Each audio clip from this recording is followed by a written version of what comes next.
हे बघा. हे जे कानातले आहे ना, यांची हिस्ट्री खूप डेंजर आहे माहिती आहे.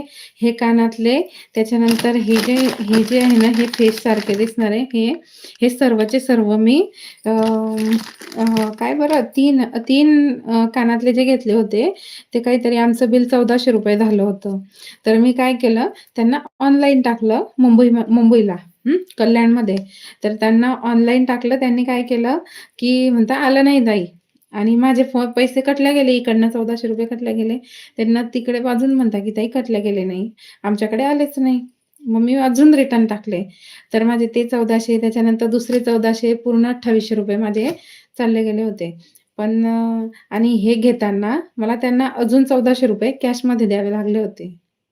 तर त्यावेळेस इतका जाम पस्तावा आला होता मला. म्हणून मी तुम्हाला सांगते, मुंबईला जर तुम्ही ज्वेलरी घ्यायला गेले, तर फक्त एवढं लक्षात ठेवा, की कॅश पैसे घेऊन जा हातामध्ये. ऑनलाईन कोणीच टाकू नका. इतके फ्रॉड करणारे आहे मुंबईमध्ये, की विचारूच नका. एक नंबर